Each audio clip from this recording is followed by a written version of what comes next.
श्रीगुरुभ्यो नमः। हरिः ओम्। नारायणं निखिलपूर्णगुणैकदेहं सर्वज्ञमच्युतमपेतसमस्तदोषं प्राणस्य सर्वचिदचित्परमेश्वरस्य साक्षादधीश्वरीयां शरणं रमेशम्। ದ್ವಿತೀಯಾರಣ್ಯಕದಲ್ಲಿ ಚತುರ್ಥೋಧ್ಯಾಯ ಬರ್ಲಿಕ್ಕತ್ತದ. ಇದು ಹೊಸದು, ಅಂದ್ರೆ ಇಲ್ಲಿಗೆ ಪ್ರಾಯ ಬೃಹತಿ ಸಹಸ್ರದ ವಿಷಯ ಮುಕ್ತಾಯವಾಯಿತು. ಇನ್ನು ಮುಂದೆ ಬೇರೆ ವಿಚಾರವನ್ನು ತೆಗೆದುಕೊಳ್ತಾ ಇದ್ದಾರೆ. ಇದು ಪ್ರಾರಂಭದಲ್ಲಿ ಪರಮಾತ್ಮ ಮಾಡಿರುವ ಸೃಷ್ಟಿಯ ವಿಚಾರವನ್ನು ತಗೊಳ್ತಾರೆ. ಮಹಿದಾಸ ಐತರೇಯ ಆತ್ಮಾವ ಇದಮೇಕ ಏವ ಅಗ್ರ ಆಸೀತ್ ನಾಣ್ಯತ್ ಕಿಂಚನ ಮಿಷತ್ ಅಂತ ಪ್ರತಿಜ್ಞೆಯನ್ನ ಮಾಡಿ ಸಂಪೂರ್ಣವಾದ ಸೃಷ್ಟಿಯನ್ನ ಪರಮಾತ್ಮನೇ ಮಾಡ್ತಾನೆ ಅಂತ ತಿಳಿಸ್ಲಿಕ್ಕೆ ಹೊರಟಿದ್ದಾರೆ. ಅದರಲ್ಲಿ ಭಗವಂತನೇ ಸೃಷ್ಟಿ ಮಾಡ್ತಾನೆ ಅಂತನ್ನುವ ಅಂಶ ಎಲ್ಲಾ ಉಪನಿಷತ್ತುಗಳಲ್ಲೂ ಮತ್ತೆ ಮತ್ತೆ ಬರ್ತದೆ. ಅದಕ್ಕೆ ಕಾರಣ ಏನಿರಬೇಕು ಅಂದ್ರೆ ದೃಢ ಮಾಡಬೇಕಾಗ್ಯದ. ಏನ್ ದೃಢ ಮಾಡಬೇಕಾಗ್ಯದ? ಭಗವಂತನೇ ಸರ್ವ ಜಗತ್ತಿಗೂ ಸೃಷ್ಟಿಕರ್ತಾ ಇದ್ದಾನೆ, ಉಳಿದವರಲ್ಲ. ಉಳಿದವರು ಅವನು ಮಾಡುವ ಸೃಷ್ಟಿಗೆ ಪೂರಕವಾದ ಸೃಷ್ಟಿಯನ್ನ ಮಾಡ್ತಾರೆ. ಯಾವಾಗ ಎಲ್ಲಾ ಉಪನಿಷತ್ತುಗಳು ಭಗವಂತನೇ ಸೃಷ್ಟಿಕರ್ತ ಅಂತ ಹೇಳ್ತದೋ ಆಗ ಒಂದು ನಿರ್ಧಾರ ಆಗ್ತದೆ. ನಾಲ್ಕು ವೇದಗಳಿಗೂ ಏನ್ ಅಭಿಪ್ರಾಯದ ಅಂದ್ರೆ ಭಗವಂತನ ಸೃಷ್ಟಿಕರ್ತೃತ್ವವನ್ನ ಹೇಳಬೇಕು ಅಂತ ಅಭಿಪ್ರಾಯದ. ಯಾಕ? 10 ಉಪನಿಷತ್ತುಗಳು 4 ವೇದಗಳಿಗೆ ಹಂಚಿ ಹೋಗ್ಯದ.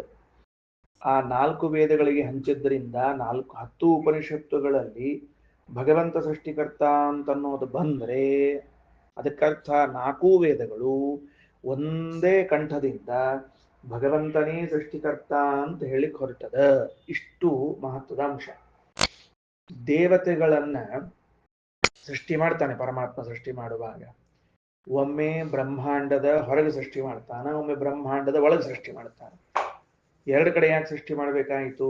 ಬ್ರಹ್ಮಾಂಡದ ಹೊರಗಟ್ಟೆ ಸಾಕಾಗಿತ್ತಲ್ಲ ಅಂದ್ರೆ ಬ್ರಹ್ಮಾಂಡದ ಒಳಭಾಗದಲ್ಲಿ ಸೃಷ್ಟಿ ಮಾಡುವುದಕ್ಕೊಂದು ಉದ್ದೇಶ.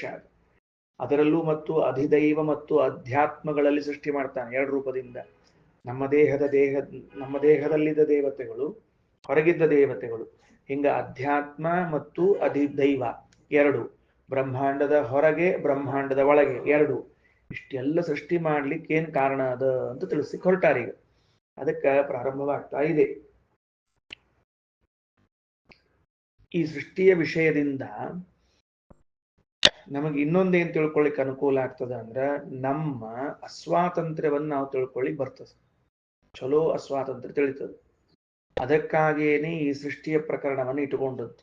ನಮ್ಮ ಅಸ್ವಾತಂತ್ರ್ಯ ಎಲ್ಲಿರ್ತದ? ಯಾಕಂದ್ರೆ ಅದು ಜೀವನ ಲಕ್ಷಣ. ಅಸ್ವಾತಂತ್ರ್ಯ ಅಂತನ್ನೋದು ಜೀವನ ಲಕ್ಷಣ. ಈಗ ಜೀವ ಪರಮಾತ್ಮ ಇಬ್ರು ವಿರುದ್ಧ ಹೌದವಲ್ಲೋ ಅಂದ್ರೆ ವಿರುದ್ಧ. ಭಗವಂತನ ಲಕ್ಷಣ ಸ್ವಾತಂತ್ರ್ಯ ಆದ್ರೆ ಅವನ ವಿರುದ್ಧವಾದ ಜೀವನ ಲಕ್ಷಣ ಏನಾಗ್ಬೇಕು? ಅಸ್ವಾತಂತ್ರ್ಯ. ಅದು ತಿಳಿಲಿಕ್ಕೆ ಅವಕಾಶ ಆಗ್ತದ ಅಂತ ಈ ಸೃಷ್ಟಿಯ ವಿಷಯವನ್ನು ಹೇಳಿಕ್ ಹೊರಟಿದ್ದಾರೆ. ಓದೋಣ, ಪ್ರಾರಂಭ ಮಾಡೋಣ. ಓಂ ಆತ್ಮಾವ ಇದಂ ಏಕ ಏವ ಅಗ್ರ ಆಸೀತ್ ನ ಅನ್ಯತ್ ಕಿಂಚನ ವಿಶತ್. ಆತ್ಮ ಅಂದ್ರೆ ಪರಮಾತ್ಮನು, ಇದಮಗ್ರೇ ಅಂದ್ರೆ ಈ ಜಗತ್ತಿನ ಸೃಷ್ಟಿಗಿಂತಲೂ ಮೊದಲು, ಏಕ ಏವ ಅದು ಹೆಂಗದ? ಏಕ ಏವ ಅಲ್ಲ ನೋಡ್ರಿ, ಅಗ್ರ ಅಂತ ಮೊದಲಿಗೆ ಇಟ್ಟುಕೊಂಡು ಏಕ ಏವ ಸ್ವತಂತ್ರನಾಗಿ ಇದ್ದ. ಅನ್ಯತ್ ನ ಮಿಷತ್ ಸ್ವತಂತ್ರವಾಗಿ ಇನ್ನುಳಿದದ್ಯಾವುದು ಇದ್ದಿದ್ದಿಲ್ಲ. ಅರ್ಥ ಆಯ್ತಾ? ನ ಅನ್ಯತ್ ಕಿಂಚನ ಮಿಷತ್, ಕಿಂಚನ ಯಾವುದೊಂದು ಕೂಡ, ಮಿಷತ್ ಅಂದ್ರ ಚೇಷ್ಟಾದಿಗಳನ್ನ ಮಾಡ್ತಾ, ಸ್ವತಂತ್ರವಾಗಿ ಚೇಷ್ಟಾದಿಗಳನ್ನ ಮಾಡ್ತಾ ಯಾವುದು ಇದ್ದಿದ್ದಿಲ್ಲ. ಸರಿ, ಇಷ್ಟರ್ಥ ಆಯ್ತೀಗ.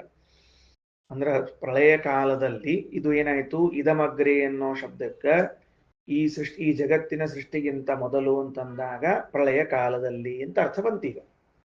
ಸೃಷ್ಟಿಗಿಂತಲೂ ಮೊದಲು ಅಂದ್ರೆ ಪ್ರಳಯ ಕಾಲದಲ್ಲಿ. ಅದಕ್ಕೆ ಕೆಳಗೆ ಆಚಾರ್ಯರು ಭಾಷ್ಯ ಬರೀತಾರೆ. ಏಕೋ ನಾರಾಯಣಸ್ತು ಆಸೀತ್ ಪ್ರಳಯೇ. ಮೊದಲನೇದ್ದು ಪ್ರಳಯ ಕಾಲದಲ್ಲಿ ನಾರಾಯಣ ಏಕಃ ಆಸೀತ್, ನಾರಾಯಣನ ಒಬ್ಬನೇ ಇದ್ದ. ಅಲ್ರಿ ಮತ್ ಲಕ್ಷ್ಮಿ ಇದ್ದಿದ್ದಿಲ್ಲೇನು? ನಾರಾಯಣ ಒಬ್ಬನೇ ಇದ್ದ ಅಂತಂದ್ರ ಮತ್ತ ಮುಕ್ತರು ಇದ್ದಿದ್ದಿಲ್ವೇನು? ನಾವು ಅಮುಕ್ತರಾದವರೆಲ್ಲ ಪ್ರಳಯ ಕಾಲದಲ್ಲಿ ಇರಲೇಬೇಕಲ್ಲ. ಅಮುಕ್ತರಾದ ನಾವುಗಳು ಈಗಾಗಲೇ ಮುಕ್ತರಾದವರು ಮತ್ತು ನಿತ್ಯ ಮುಕ್ತಳಾದ ಮಹಾಲಕ್ಷ್ಮಿ ಎಲ್ಲರೂ ಇರೋ ಕಾಲದಲ್ಲಿ ಆತ್ಮಾವ ಇದಮೇತ ಏವ ಅಗ್ರ ಆಸೀತ್ ಅಂತ ತಿಳಿದುಕೊಂಡು ಪರಮಾತ್ಮನೊಬ್ಬನೇ ಇದ್ದ ಅಂತ ಹೆಂಗ್ ಹೇಳಿಗತಾರ ಅಂದ್ರ ಸ್ವತಂತ್ರತೆಯ ಅನ್ನೋ ಅಭಿಪ್ರಾಯದಲ್ಲಿ ಹೇಳಿಗತಾರ. ಉಳಿದವರಿದ್ರು, ಎಲ್ಲರೂ ಅಸ್ವತಂತ್ರರಾಗಿ ಇದ್ರು. ಲಕ್ಷ್ಮೀದೇವಿ ಇದ್ಲು, ಮುಕ್ತರಾದವರಿದ್ರು, ಸಂಸಾರದಲ್ಲಿದ್ದವರೂ ಇದ್ರು. ಅವರೆಲ್ಲರೂ ಕೂಡ ಹೆಂಗಿದ್ರು ಅಂದ್ರೆ ಅಸ್ವತಂತ್ರರಾಗಿ ಇದ್ರು, ಯಾರೂ ಕೂಡ ಸ್ವತಂತ್ರರಾಗಿ ಇದ್ದಿದ್ದಿಲ್ಲ. ಏಕಃ ನಾರಾಯಣಸ್ತು ಆಸೀತ್, ನಾರಾಯಣ ಒಬ್ಬನೇ ಇದ್ದ ಅಂದ್ರೆ ಪ್ರಲಯೇ ರಮಯ ಸಹ, ರಮಾದೇವಿಯ ಜೊತೆಗೆ ಇದ್ದ ಅಂತ ಅರ್ಥ. ಇದು ಸ್ವಲ್ಪ ಶ್ರೇಷ್ಠವಾದ ಮಾತು, ಅಂಶ. ಯಾಕೆಂದ್ರೆ ಅಷ್ಟು ದೀರ್ಘಕಾಲ ಒಬ್ಬನೇ ಇದ್ದಾನೆ ಪರಮಾತ್ಮ ಅನ್ನೋಕ್ಕಿಂತಲೂ ಲಕ್ಷ್ಮೀ ಸಮೇತನಾಗಿ ಇದ್ದಾನೆ ಅಂತನ್ನುವುದು ಹೆಚ್ಚಿನ ಆ ಸೃಷ್ಟಿಗೆ ಮಹತ್ವವನ್ನು ಕೊಡ್ತದೆ. ಎಷ್ಟು ದಿವಸ ಪ್ರಳಯ ಕಾಲ? ಪ್ರಳಯ ಕಾಲದ ಅವಧಿ ಎಷ್ಟು? ಪ್ರಳಯ ಎಷ್ಟು ದಿವಸ ಇರ್ತದೆ? ಬ್ರಹ್ಮದೇವರು ಹೋದ್ಮೇಲೆ, ಹಿಂದಿನ ಪ್ರಳಯದ ಬ್ರಹ್ಮದೇವರು ಹೋದ್ಮೇಲೆ ಮುಂದಿನ ಬರೋ ತನಕ ಎಷ್ಟು ದಿವಸ ಇರ್ತದೆ? ಪ್ರಳಯ ಕಾಲ ಅಂತದ ಇಲ್ಲೋ? ಎಷ್ಟು ದಿವಸ ಪ್ರಳಯ? ಅದರಿಂದ ಪ್ರಳಯ ಕಾಲ ಅಂತ ಅನ್ನೋದು ಒಂದು ಟೈಮ್ ಬೇಕು. ಸೃಷ್ಟಿಗೆ ಒಂದು ಟೈಮ್ ಅದ, ಪ್ರಳಯ ಕಾಲಕ್ಕೆ ಒಂದು ಟೈಮ್ ಅದ. ಯಾವಾಗ್ಲೂ ಎರಡೂ ಕಡೆಗಳಲ್ಲೂ ಕೂಡ ಏನಿದೆ ಅಂತಂದ್ರೆ 87 ವರ್ಷ ಇಟ್ಕೋಬೇಕು. ಇಲ್ಲೂ 87 ವರ್ಷ, ಅಲ್ಲೂ 87 ವರ್ಷ. ಅದಾದ್ಮೇಲೆ ಮುಂದೇನು 12 ವರ್ಷ ಅದ, ಆ 12 ವರ್ಷಗಳಲ್ಲಿ ಈ ಕಡೆಗೆ ಪ್ರಳಯವಾಗ್ತಿರ್ತದ, ಆ ಕಡೆಗೆ ಸೃಷ್ಟಿ ಪ್ರಾರಂಭ ಆಗಿರ್ತದೆ. ಆದ್ದರಿಂದ ಚತುರ್ಮುಖ ಬ್ರಹ್ಮದೇವರ ಒಂದು 100 ವರ್ಷ ಅಂತೇನದ, ಅದರಲ್ಲಿ 87 ವರ್ಷಗಳು ಸೃಷ್ಟಿಕಾಲ ಪೂರ್ಣ ಇರ್ತದೆ. ಪ್ರಳಯ ಕಾಲ 87 ವರ್ಷ. ಇವತ್ತು ಶುರುವಾಗ್ಯದಂದ್ರೆ ಬ್ರಹ್ಮದೇವರ ಆಯುರ್ಮಾನ, ಅಲ್ಲಿಂದ ಇನ್ನು 87 ವರ್ಷಗಳ ಕಾಲ ಬರೇ ಪ್ರಳಯ ಇರ್ತದೆ. ಪ್ರಳಯ ಇರ್ತದೆ ಅಂದ್ರೆ ಏನು? ಏನೇನೂ ಇರುವುದಿಲ್ಲ, ಅಕ್ಷರಶಃ ಏನೂ ಇರುವುದಿಲ್ಲ ಅನ್ನೋದು ಪುರಾಣಗಳ ಅಭಿಪ್ರಾಯ. ಅಲ್ಲಿ 87 ವರ್ಷ ಆದ ಕೂಡಲೇ ಏನಾಗ್ತದ ಅಂತಂದ್ರೆ ದುರ್ಗಾದೇವಿ ಬಂದು ಎಬ್ಬಸ್ಲಿಕ್ಕೆ ಪ್ರಾರಂಭ ಮಾಡ್ತಾಳೆ. ಹೇಳ್ತೀನಪ್ಪ ಇನ್ನು ನೀನು ಅಂತ ತಿಳಿದುಕೊಂಡು ಆಗಮ ಎದ್ದು ಸೃಷ್ಟಿ ಪ್ರಕ್ರಿಯೆ ಬಗ್ಗೆ ವಿಚಾರ ಮಾಡಿ ಸೃಷ್ಟಿಯನ್ನು ಮಾಡ್ಲಿಕ್ಕೆ ಪ್ರಾರಂಭ ಮಾಡ್ತಾನೆ. ಅಲ್ಲಿಗೆ ತಿರ್ಗಾ ಮತ್ತೊಬ್ಬರು ಬ್ರಹ್ಮದೇವರು ಬಂದು ಕೂಡೋ ಹೊತ್ತಿ ಬರೋಬ್ಬರಿ 200 ವರ್ಷ ಮುಗಿತದೆ. ಅವ್ರದ್ದು ಫಸ್ಟ್ ಡೇ ಶುರು ಆಗ್ತದೆ. ಅವ್ರದ್ದು 87 ವರ್ಷ ತನಕ ಹೋಗ್ತದೆ. ಅಲ್ಲಿ ಅವ್ರದ್ದು ಪ್ರಳಯ, ಹಿಂದಿನವರೆಲ್ಲ ಪ್ರಳಯ ಹಾಕೋತ ಬರೋ ತನಕ ಬ್ರಹ್ಮದೇವ್ರ 100 ವರ್ಷ ಕಂಪ್ಲೀಟ್ ಆಗ್ತದೆ, ಒಳಗೆ ಹೋಗ್ತಾರೆ. ಹಿಂಗೆ ವ್ಯವಸ್ಥೆ ಅದ ಅಂತ ತಿಳ್ಕೊಳ್ಬೇಕು. 100 ಅನ್ನೋದು ಸಾಮಾನ್ಯ ಅಭಿಪ್ರಾಯ, ಒಳಗಡೆ ಹೋದಾಗ 87 ವರ್ಷವನ್ನು ಇಟ್ಕೊಳ್ಬೇಕು. ಅದರಿಂದ ಏಕೋ ನಾರಾಯಣಸ್ತು ಆಸೀತ ಪ್ರಲಯೇ ರಮಯ ಸಹ ನಿತ್ಯ ಆತತ ಗುಣತ್ವಾತ ಸ ಆತ್ಮೇತಿ ಶ್ರುತಿಶೋದಿತ. ಇಲ್ಲಿ ಆತ್ಮ ಅಂತ ಬಂದದ. ಅದಕ್ಕೆ ಪರಭಾಷ್ಯಕಾರರಿಗೆ ಒಂದು ಅನುಕೂಲ. ಏನ್ ಅನುಕೂಲ? ಆತ್ಮ ಅಂತ ಬಂದದ್ರಿಂದ ಜೀವ ಅಂತ ಹೇಳೋಣ ಅಂತ ಅನುಕೂಲ ಮಾಡ್ಕೋತಿರ್ತಾರ್ರಿ ಅವರವರು. ಅದಕ್ಕೆ ನಿತ್ಯ ಆತತ ಗುಣ, ನಿತ್ಯದಲ್ಲೂ ವ್ಯಾಪ್ತವಾದ ಗುಣವುಳ್ಳ ಪರಮಾತ್ಮನನ್ನ ಆತ್ಮ ಅಂತ ಕರೆದಿದ್ದಾರೆ, ಹೊರತಾಗಿ ಜೀವನನ್ನಲ್ಲ. ಸ ಆತ್ಮೇತಿ ಶ್ರುತಿಷು ಉದಿತ, ವೇದಗಳಲ್ಲಿ ಹೇಳಲ್ಪಟ್ಟಾನ. ಇದಂ ಸರ್ವಂ ಅಪೇಕ್ಷ ಅಸೌ ಕಾಲತಃ ಗುಣತಃ ತಥಾ ಅಗ್ರೆ ಏವ. ಈಗ ಆಚಾರ್ಯರು ಒಂದು ಹೊಸ ಅರ್ಥ ಹೇಳಿಕತ್ತಾರೆ. ಸಾಮಾನ್ಯವಾಗಿ ಅಗ್ರ ಶಬ್ದವನ್ನ ಮೊದಲು ಅಂತ ಹೇಳ್ತಿರ್ತೇವೆ ನಾವು. ಅಗ್ರಜ ಅಂತ ಅನ್ನೋ ಶಬ್ದದಲ್ಲಿ ಅಣ್ಣಂದ್ರು ಅಂದ್ರೆ ಮೊದಲು ಹುಟ್ಟಿದವರು ಅಂತ ಅರ್ಥ. ಅಲ್ಲಿ ಮತ್ತ ಅಗ್ರಪಂಕ್ತಿ ಅಂತ ಇರ್ತಾರೆ. ಅಗ್ರಪಂಕ್ತಿ ಅಂದ್ರೆ ಮೊದಲು ಪಂಕ್ತಿ ಅಂತ ಅರ್ಥ. ಅಗ್ರಪಾತ್ರ ಅಂದ್ರೆ ಮೊದಲು ಪಾತ್ರ ಅಂತ ಹಿಂಗ ಅರ್ಥ. ಗೊತ್ತಾಯ್ತಿಲ್ಲ ಅಂತ ಹೇಳಿದ್ದು. ಪೂರ್ವಭುಕ್ತ ಅಂತ ಮಾತ್ರ ಅನ್ಬಾರ್ದಷ್ಟೇ.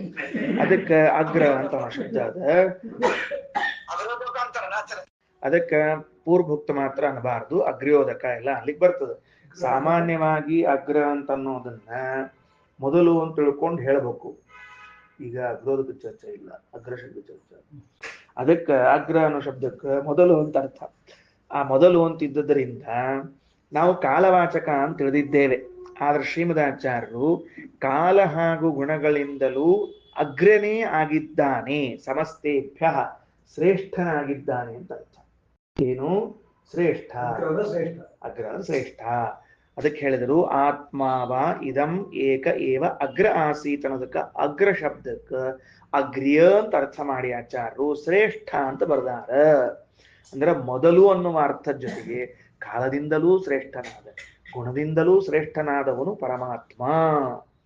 ಕಾಲದಿಂದ ಶ್ರೇಷ್ಠನಾದವನು, ಗುಣದಿಂದ ಶ್ರೇಷ್ಠನಾದವನು ಪರಮಾತ್ಮ ಅಂದ ಕೂಡಲೇ ತಿಳಿದಂಗಾಗಿರ್ತದ ನಮೂನೆ. ಯಾಕಂದ್ರೆ ಕೆಲವ್ರದ್ದು ಇನ್ನೂ ಊಟ ಆಗಿರಂಗಿಲ್ಲ, ಕೆಲವ್ರದ್ದು ಉಂಡು ಖಾಲಿ ಆಗ್ಬಿಟ್ಟಿರ್ತದೆ. ಹಿಂಗಾದ ಹೊತ್ತಿನೊಳಗೆ ಅದು ತಿಳಿದಂಗಾಗಿರ್ತದೆ. ಏನು ಕಾಲದಿಂದ ಶ್ರೇಷ್ಠ ಅಂದ್ರೆ ಏನು? ಕಾಲದಿಂದ ಶ್ರೇಷ್ಠ ಅಂದ್ರೆ ಏನು? ಗುಣದಿಂದ ಶ್ರೇಷ್ಠ ಅಂದ್ರೆ ಏನು? ಹೆಂಗ್ ಹೇಳ್ಬೇಕು ಅದಕ್ಕೆ? ಯಾರ ಮೇಲೆ ಕಾಲದ ಪ್ರಭಾವ ಆಗೋದಿಲ್ಲವೋ ಅವ ಕಾಲತಃ ಶ್ರೇಷ್ಠ. ಯಾಕ? ಕಾಲದಿಂದ ಪ್ರಭಾವ ಆಗ್ತಿದ್ರೆ ಅವ ಶ್ರೇಷ್ಠ ಹೆಂಗಾಗ್ತಾನ? ನಮ್ಮ ಮೇಲೆ ಕಾಲದ ಪ್ರಭಾವ ಆಗೇ ಬಿಡ್ತದೆ. ಕಾಲದ ಪ್ರಭಾವ ಆಯ್ತು ಅಂದ್ರೆ ನಾವೆಲ್ಲ ಕಾಲರಾದರು ಅಂತ ಬರೀತಾರೆ. ಹಿಂದಕ್ಕೆಲ್ಲ ಕಾಲರ ಆಯ್ತು ಅಂತ ಬರೀತಿದಿಲ್ಲ, ಹಂಗೆ ಕಾಲರಾದರು ಅಂತ ಬರೀತಾರೆ ಅಷ್ಟ, ಕಾಲವಶರಾದರು ಅಂತ ಬರೆಯೋದಷ್ಟೇ. ಹಂಗಾಗಿ ಕಾಲ ಪ್ರಭಾವಕ್ಕೊಳಗಾಗದೇ ಇದರಿಂದ ಕಾಲತಃ ಶ್ರೇಷ್ಠ. ಅದನ್ನು ತಿಳಿಸ್ಲಿಕ್ಕೆ ಪ್ರಳಯ ಕಾಲ ಇದ್ದದ್ದು. ಪ್ರಳಯ ಕಾಲದಲ್ಲೂ ಅವ ಇದ್ದಾನ. ಉಳಿದವ್ರನ್ನೆಲ್ಲ ಏನ್ ಮಾಡಿತ್ತು? ಕಾಲ ನುಂಗಿತ್ತು. ಅವನು ಮಾತ್ರ ನುಂಗ್ಲಿಲ್ಲ. ಯಾಕ? ಅವ ನುಂಗಣ್ಣನವರ, ಅದಕ್ಕೆ ಆಗ್ಲಿಲ್ಲ ಅವನ್ನ. ಅದಕ್ಕೆ ಅಗ್ರೇವ ಸಮಸ್ತೇಭ್ಯ ತದ್ವಶತ್ವಾತ್ ರಮಾಪಿ ಸಾ. ಮತ್ತೆ ಲಕ್ಷ್ಮೀದೇವಿ ಅಂದ್ರ ತದ್ವಶ, ಭಗವಂತನಿಗೆ ವಶಳಾಗಿದ್ದಾಳೆ. ಅದೇ ತಾತ್ಪರ್ಯ ಅಸ್ವತಂತ್ರ ಅನ್ನೋದು ಹೇಳ್ಬೇಕಾಗಿದ್ದು ನಮಗೆ. ಸಾ ರಮಾಪಿ ವಿದ್ಯಮಾನಾಪಿ, ರಮಾ ಲಕ್ಷ್ಮೀದೇವಿ ಇದ್ರೂ ಸಹಿತೇಕ ನ ಅಗ್ರಸ್ಥ, ಆಕಿ ಶ್ರೇಷ್ಠಳಲ್ಲ. ಯಾಕ? ಗುಣೈಹಿ ಊನ, ಗುಣಗಳಿಂದ ಕಡಿಮೆ ಇದ್ದಾಳ. ಭಗವಂತನಿಗೆ ಎಷ್ಟು ಗುಣಗಳವೋ ಅಷ್ಟು ಲಕ್ಷ್ಮೀದೇವಿ ಗುಣಗಳಿಲ್ಲ. ಇದು ನಮ್ಮ ಸಿದ್ಧಾಂತದ ಒಂದು ಪ್ರಮುಖ ಪ್ರಮೇಯ. ಬಹಳ ಸರ್ತಿ ವಿಚಾರ ಮಾಡೀನಿ ನಾನು. ಅದು ಏನು ಅಂದ್ರೆ ಎಷ್ಟು ವಿಚಾರ ಮಾಡಿದ್ರು ಒಂದ್ ಕಡೆ ಕೊನೆಗೆ ಇಲ್ತ ನಿಂತು ಬಿಡ್ತದ. ಏನು ಅಂದ್ರೆ ಲಕ್ಷ್ಮೀದೇವಿ ಭಗವಂತನಿಗೆ ದೇಶತಃ ಸಮಳು, ಸಂದೇಹವಿಲ್ಲ. ಕಾಲತಃ ಸಮಳು, ಸಂದೇಹವೇ ಇಲ್ಲ. ಹಿಂಗೂ ಹೇಳ್ಯಾರ ಆಚಾರ್ಯರು.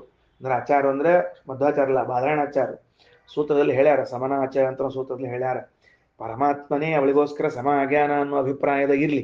ಅವನ ಆಗ್ಯಾನೋ ಇಕ್ಕಿ ಆಗ್ಯಾನೋ ಬೇರೆ ವಿಷಯ. ಅದನ್ನ ಹೆಂಡತಿ ಅವರ ಅಡ್ಜಸ್ಟ್ಮೆಂಟ್, ಪರ್ಸನಲ್ ವಿಷಯಕ್ಕೆ ನಾವು ತಲೆ ಹಾಕಬಾರ್ದು.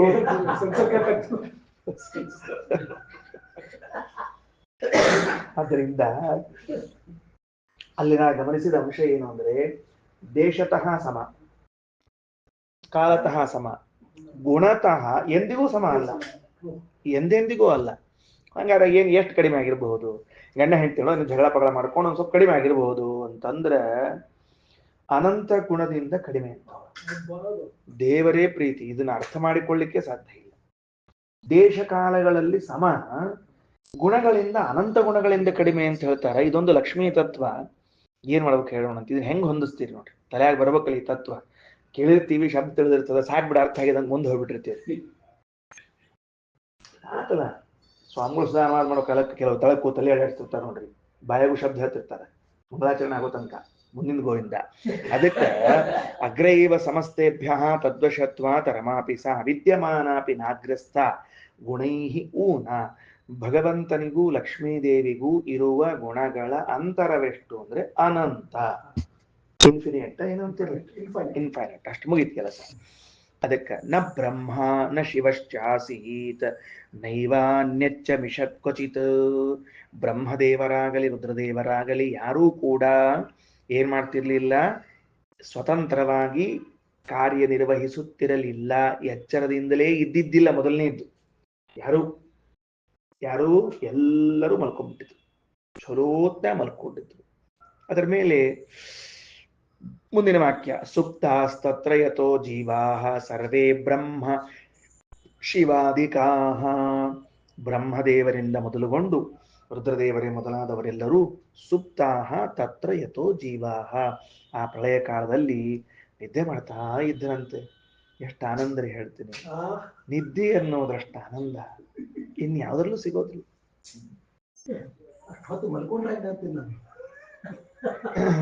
ಅದಕ್ಕೆ ಉತ್ತರವನ್ನ ಪಾಠ ಮುಗಿದ ಮೇಲೆ ಬಿಂದಾಚಾರ್ಯ ಹೇಳ್ತಾರ ಏನು ಅಂತಂದ್ರೆ ಸ್ವಾಪಂ ಪ್ರಾಪಯತೆ ಶ್ರಮಾಪಹೃತೈ ಕಲ್ಪಾವಸಾನೇ ಚ ಯಹ ಅಂತ ಒಂದು ವಾಕ್ಯ ಟೀಕಾಕೃತ್ ಮಾಡಿರುತ್ತೆ.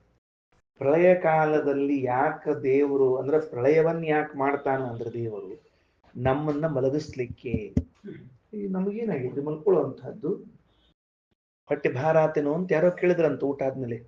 ಅಷ್ಟು ಪರಿ ಏನಾಗಿದೆ ಅಂತ ಕೇಳಿದ್ರಂತವ್ರು, ಚಾಪೆ ಹಸ್ತಗಿತ್ತರಂತ ಹೊಟ್ಟೆ ಭಾರ ಆಗಿದೆ ಮಲ್ಕೋಬೇಕು ಅಂತೇಳಿ. ಅಷ್ಟು ಪರಿ ಏನಾಗಿದೆ ಇನ್ನು ಚಾಪೆ ಹಾಸೋ ಹೊಟ್ಟೆ ಏನಾಗಿಲ್ಲ ಅಂದ್ರಂತವ್ರು. ಅದಕ್ಕೆ ಏನಾಗಿದೆ ಶ್ರಮಾಪಹೃತಗೆ ಇಡೀ ಬ್ರಹ್ಮದೇವರ ಕಲ್ಪದುದ್ದಕ್ಕೂ ಹುಟ್ಟಿ ಸತ್ತು ಬಂದು ಎಷ್ಟು ಸಲ ಹುಟ್ಟಿವಿ ಎಷ್ಟು ಸಲ ಸತ್ತೀವಿ ಗೊತ್ತಿಲ್ಲ. ಯಾಕಂದ್ರೆ ಇನ್ನೂ ಅಪರೋಕ್ಷ ಜ್ಞಾನ ಆಗದೇ ಇದ್ದರಿಂದ ಹುಟ್ಟುಗೋತ ಸತುಗೋತ ಇದ್ದದ್ದು. ಸಂಸಾರ ಚಕ್ರ ಕದನಾತ್ ಕೃಷತಾಂ ಪ್ರಣೀತಃ ಭೂಮನ್ ಭ್ರಮಾಮಿ ವದಮೇ ತವ ದಾಸ್ಯ ಯೋಗಂ. ಪ್ರಹ್ಲಾದರಾಜರಂತಾರ ಸಂಸಾರ ಚಕ್ರ ಕದನಾತ್ ಕೃಷತಾಂ ಪ್ರಣೀತ. ಒಂದು ಚಕ್ರದ ಮ್ಯಾಲ ಹೋಗಿರ್ತೀವಂತ, ತಡಲ್ಲಂತ ಕೆಳಗೆ ಬೀಳ್ತೀವಂತ. ಆತ್ ಬಿಡ ಮುಗಿದು ಹೊತ್ತ ಬಿದ್ದು ಮತ್ತೆ ಸೈಯದ್ ಮೇಲೆ ಬಂದಿರ್ತೀವಂತ. ಶ್ರಮ ಆಗಿರ್ತದಪ್ಪ, ಮಲ್ಕೋ ಹೋಗೋಣ ಸ್ವಲ್ಪ ಹೊತ್ತು ಮಲಸಿರಂತ. ಸುಪ್ತಾಸ್ತತ್ರ ಯಥೋ ಜೀವಾಹ ಸರ್ವೇ ಬ್ರಹ್ಮ ಶಿವಾದಿಕಾಹ. ಒಂದ್ ಸ್ವಲ್ಪ ಪ್ರಶ್ನೆ ಬರ್ತದೆ, ಏನು ಬ್ರಹ್ಮದೇವರು ಮಲಗಿದ್ರು ಅಂತನ್ನೋ ಮಾತನ್ನು ನಾವು ಒಪ್ಪಬೇಕಾ? ಯಾಕ? ಈಗ ಬ್ರಹ್ಮದೇವರು ಮಲಗಿದ್ದಾರೆ ಅಂತಂದ್ಬಿಟ್ರೆ ಪ್ರಳಯ ಕಾಲದಲ್ಲೂ ಪ್ರತಿಭಾತ ಪರಾವರರು ಅನ್ನುವಂತಹ ಮಾತಿಗೆ ವಿರೋಧ ಬರ್ತದೆ. ಪ್ರಳಯ ಕಾಲದಲ್ಲೂ ಯಾವಾಗಲೂ ಎಚ್ಚರದಲ್ಲಿದ್ದವರು ಅಂತ ಒಂದು ಕಡೆಗೆ ಶ್ರೀಮದಾಚಾರ್ಯ ವ್ಯಾಖ್ಯಾನದಲ್ಲಿ ಹೇಳುವಾಗ ವಾಯುಬ್ರಹ್ಮದೇವರು ಹೆಂಗಿದ್ದಾರೆ ಅಂತ ಕೇಳಿದ್ರೆ ಪ್ರಳಯ ಕಾಲೇಪಿ ಪ್ರತಿಭಾತ ಪರಾವರ. ವಾಯುದೇವರು ಎಂದೂ ಕೂಡ ಏನಾಗಿಲ್ಲ, ಮಲಗಿಲ್ಲ. ಒಂದೊಮ್ಮೆ ಪ್ರಳಯ ಕಾಲದಲ್ಲಿ ಅವರು ಮಲಗಿದ್ದಾರೆ ಅಂತಂದು ಬಿಟ್ಟರೆ ಆಗ ಮತ್ತ ಲಕ್ಷಣ ಹೋಯ್ತು, ವಾಯು ಲಕ್ಷಣ ಹೋಯ್ತು. ಏನು ತಿಳಿಲಿಲ್ಲ, ಹೋಗ್ಲಿ ಬಿಡ್ರಿ. ನಮಗ ವಾಯುದೇವರಿಗೆ ವ್ಯತ್ಯಾಸ ಹೇಳ್ಬೇಕಲ್ಲ ನೋಡ್ರಿ.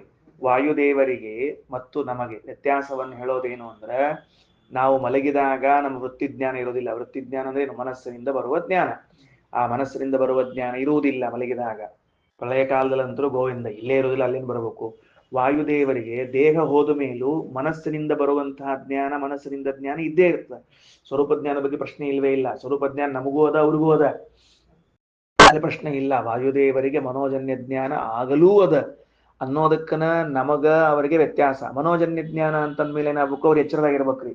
ಯಾಕಂದ್ರೆ ನಿದ್ದಿಯೊಳಗೆ ಮನಸ್ಸಿನಿಂದ ಜ್ಞಾನ ಬರ್ತದೇನು ಅಂದ್ಮೇಲೆ ಅವ್ರು ಎಚ್ಚರ ಇರ್ಬೇಕು. ಮತ್ತೆ ಎಚ್ಚರ ಇರ್ಬೇಕು ಅಂದ್ರೆ ಇಲ್ಲಿ ಏನ್ ಮಾಡ್ಯಾರ, ಸುಪ್ತ ತತ್ರ ಯಥೋ ಜೀವ ಸರ್ವೇ ಬ್ರಹ್ಮ ಶಿವಾದಿಕಾ ಅಂತ ಎಲ್ಲಾರು ಅಂದ್ಬಿಟ್ರಲ್ಲ. ಮತ್ತೆ ಒಂದು ಎರಡನೇದ್ದೇನು ಅಂದ್ರೆ ಇನ್ನೊಂದು ಸಮಸ್ಯೆ ಎದುರಾಗ್ತದೆ. ಮಹಾಭಾರತ ತಾತ್ಪರ್ಯದಲ್ಲಿ ಹೇಳುವಾಗ ಆಚಾರ್ಯರು ಸುಷುಪ್ತಿ ಸಂಸ್ಥಾನ್ ಬ್ರಹ್ಮಾದಿಕಾನ್ ಕಲಿಪರಾನ್ ಮನುಜಾಂ ತಥೈಕ್ಷತ್ ಅಂತದ.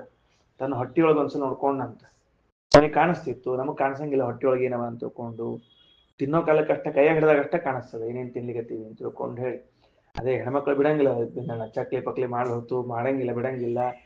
ಗಿಲ್ಗಂಜಿ ಹೊತ್ತು ಗೌರಿಗೆ ಹಾರ ಕಟ್ಲಿಕ್ಕೆ ಬಿಡಂಗಿಲ್ಲ. ಅದಕ್ಕೆ ಅವೆಲ್ಲ ಹೊಟ್ಟಿಯೊಳಗಿದ್ದೆಲ್ಲ ನಮಗ್ ಕಾಣಿಸಂಗಿಲ್ಲ, ಅವ್ರಿಗೆ ಕಾಣಿಸ್ತದೆ. ನೋಡಿದ್ನಂತ ಎಲ್ಲಾರು ಮಲಗಿದ್ದನ್ನ ಪರಮಾತ್ಮ ನೋಡಿದ ಅಂತ ಒಂದು ಶಬ್ದದ ತಾತ್ಪರ್ಯದಲ್ಲಿ. ಈಗ ಎಷ್ಟು ಸಮಸ್ಯೆ.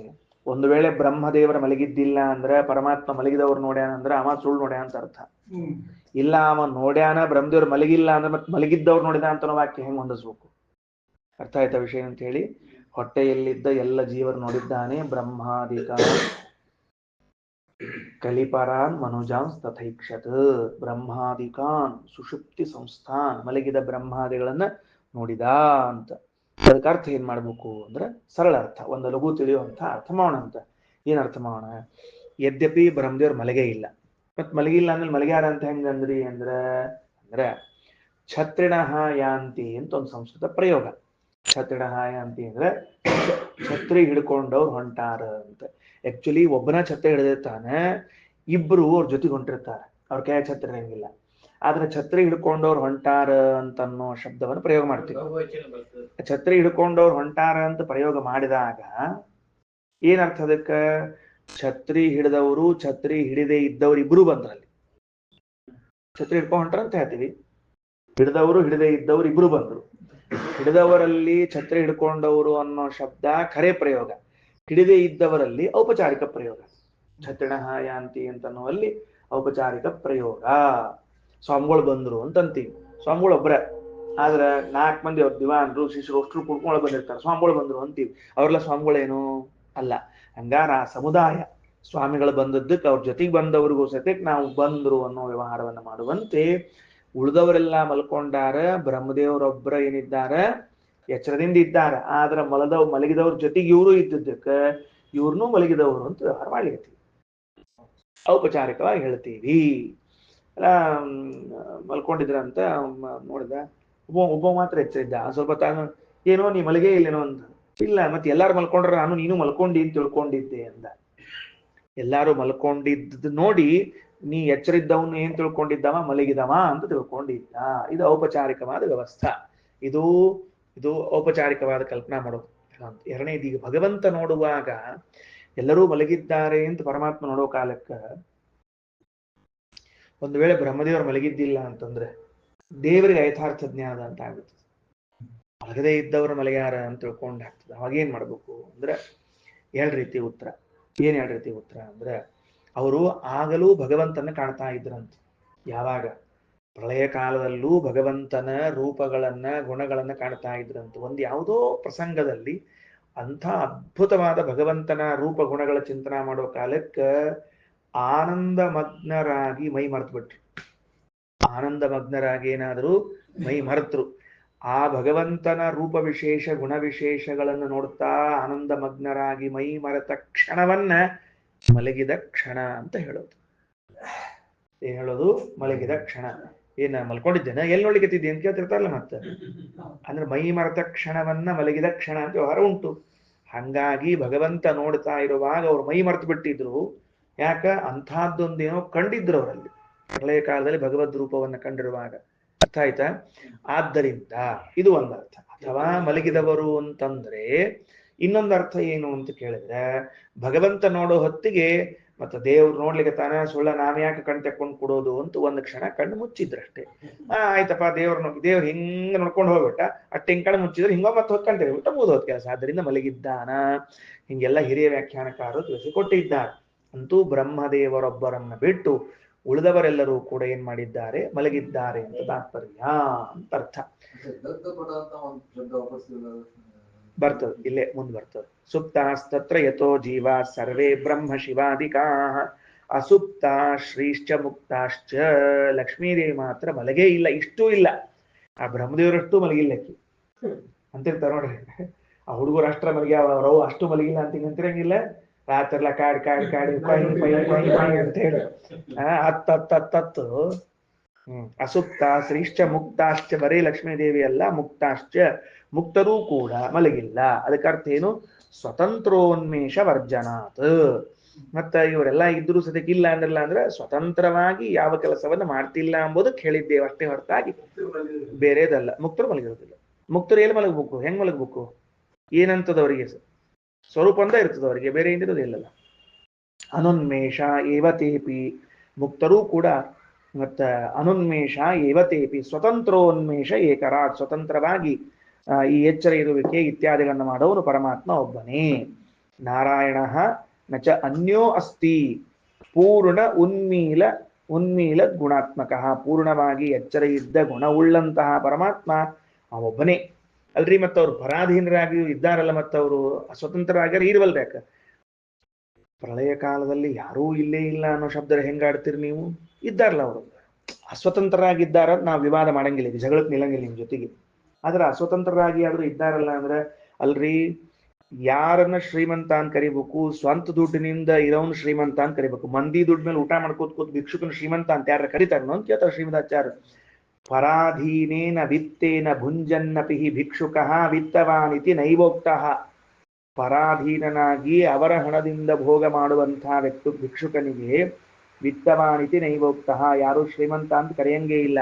ಕರ್ದಾರ್ನ ಹಂಗ ಮಂದಿ ದುಡ್ಡನ್ನ ಎಂಜಾಯ್ ಮಾಡೋವನ್ನ. ಅದಕ್ಕೆ ಮತ್ತೆ ಏನೇನ್ರಿ ಹೇಳ್ತಿರ್ತೀವಿ ಬಿಡ್ರಿ ನಾವು, ಹಂಗೆಲ್ಲ ಮತ್ತೆ ಸಮಾಧಾನ ಹಚ್ಕೋತಿರ್ತೀವಿ ನಾವು. ತಥಾ ಶ್ರೀಹಿ ಮುಕ್ತಗಾ ಅಪಿ ಮುಕ್ತಿಗಾ ಅಪಿ ಮಿಷಂತಹ ಅಪಿ ಅನ್ಯತಂತ್ರತ್ವಾತ್. ಅದೇ ರೀತಿಯಾಗಿ ಲಕ್ಷ್ಮೀದೇವಿಯಾಗಲಿ ಮತ್ತು ಮುಕ್ತರಾಗಲಿ ಮಿಷಂತೋಪಿ ಎಚ್ಚರ ಇದ್ರೂ ಕೂಡ ಅನ್ಯತಂತ್ರತ್ವಾತ್ ಇನ್ನೊಬ್ಬರ ಅಧೀನರಾಗಿದ್ದರಿಂದ ನ ಮಿಷಂತ ಕಥಂಚನ ಅವರು ಸ್ವತಃ ಎಚ್ಚರ ಇದ್ದಂತೆ ಅಲ್ಲ. ಸರ್ವದಾಪ್ಯೇಕ ಏವಾಯಂ ಸ್ವತಂತ್ರೋ ನಾಪರಃ ಕ್ವಚಿತ್. ಯಾವಾಗಲೂ ಈ ಒಬ್ಬನೇ ಸ್ವತಂತ್ರನಾಗಿದ್ದಾನೆ, ಉಳಿದವರಲ್ಲ. ಕಾಲಾಗ್ರತ್ವಂ ವಿಭಕ್ತಂ ಅಸ್ಯ ಪ್ರಳಯೇ ಸ್ಥಿತಿರುಚ್ಯತೆ. ಕೊನೆಯ ವಾಕ್ಯ ಬಹಳ ಮಹತ್ವದ್ದು. ದೇವರಿಗೆ ಕಾಲದಿಂದ ಏನೂ ಬದಲಾವಣೆಗಳಾಗುವುದಿಲ್ಲ ಅನ್ನೋದನ್ನು ತಿಳಿಸ್ಲಿಕ್ಕೇನೆ ಪ್ರಳಯದಲ್ಲಿ ಭಗವಂತನಿದ್ದಾನೆ ಅಂತ ಹೇಳಿದ್ದೇವೆ.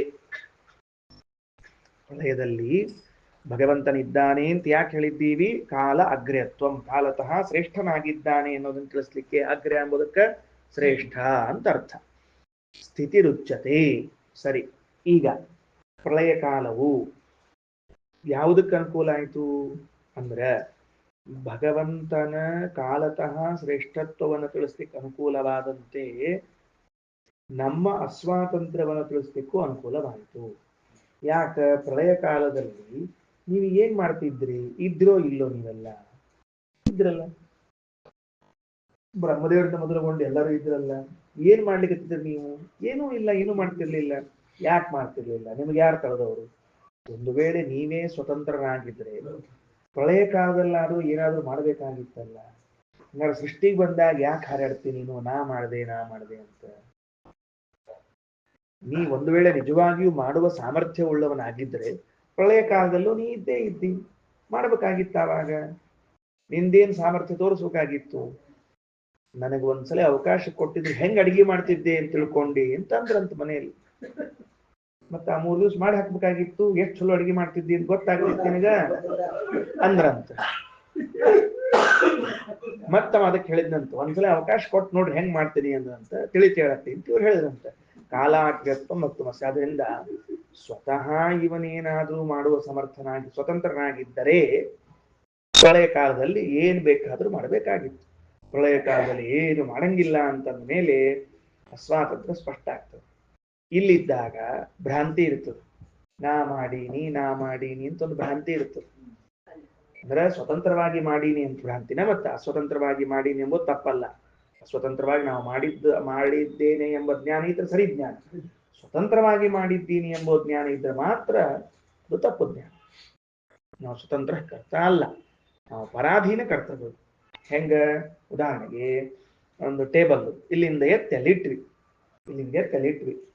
ಆ ಟೇಬಲ್ಗೆ ತಾನೇ ಹೋಗ್ಲಿಕ್ಕೆ ಬರಂಗಿಲ್ಲ, ಅದಕ್ಕೆ ಸ್ವಾತಂತ್ರ್ಯ ಇಲ್ಲ. ಹೇ ಟೇಬಲ್ ತುಮ್ ಉದರ್ ಜಾವ್ ಅಂತಂದ್ರೆ ಅದು ನೈ ಜಾತ, ಟೇಬಲ್ ನೈ ಜಾತ.